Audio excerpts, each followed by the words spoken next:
A new patent from VIVO has revealed that the company might just be working on a smartphone with a very unique feature. While flying drones with cameras are already available, the brand might launch a device with a detachable camera module that can fly like a drone. According to a Let's Go Digital report, the Chinese tech giant filed for the patent with WIPO last year, which got published on the 1st of July 2021. Looking at the patent images for the smartphone, it appears to have a design similar to a modern smartphone. However, its most notable feature can be seen once the detachable flying camera pops out from the bottom of the device. In other words, this flying camera is essentially housed in the handset when not in use and is not a separate peripheral. Talking about this detachable module, the flying camera sports 4 propellers that make it capable of flight. It also houses a battery pack separate from the main battery from the handset and features 2 camera sensors on its body. Another interesting aspect regarding this flying camera is the inclusion of 2 infrared sensors on different sides of the module. These sensors could serve many different functions,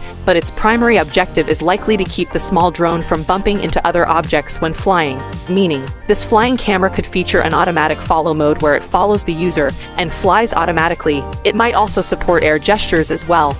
But the patent filing doesn't reveal any finer detail regarding this. Notably, the design of this flying camera resembles the AirPix, which is a flying camera product. However, this device has a size of over 10 centimeters, so the version from VIVO would have to be much smaller to fit inside a smartphone. Unfortunately, it is unknown if the brand is actually working on such a product, although it does offer us a look towards unique futuristic devices that might be a reality in the next couple of years. VIVO does patent a lot of designs every year. Just because it patented this smartphone design doesn't exactly mean that it will become a reality. In fact, there's a higher chance this phone won't ever launch than it will, but we'll see.